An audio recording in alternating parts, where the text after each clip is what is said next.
એસપીજીના લાલજી પટેલે આંદોલન કરવાની ચીમકી ઉચ્ચારી છે।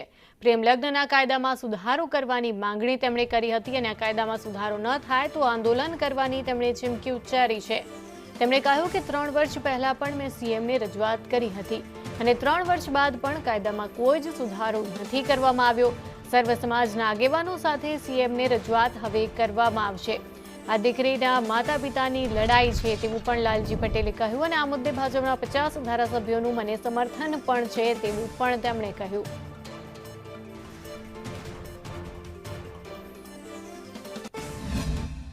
ભાજપની સરકારના લગભગ 51 ધારાસભ્યોનું સમર્થન મળવા છતાં આજે વિધાનસભાની અંદર પણ આ મુદ્દો કેમ ઉઠતો નથી અને જે યુવા દીકરીઓ બચાવવા માટેની અમારી જે લડત છે કે લગ્નના કાયદામાં સુધારો આવે તો આ કાયદાના સુધારા માટે વારંવાર રજૂઆતો ગામે ગામ તાલુકા વાઇઝ મોટા સંમેલનો અમે કરી ચૂક્યા છીએ। તો અમે સર્વ સમાજના બધા આગેવાનો સાથે ચર્ચા કરી એવું નક્કી કર્યું કે હવે ડાયરેક્ટ મુખ્યમંત્રીશ્રીને મળીએ અને આની ધારદાર રજૂઆત કરીએ કે શું તમે આંદોલન કરવા ઈચ્છી રહ્યા છો।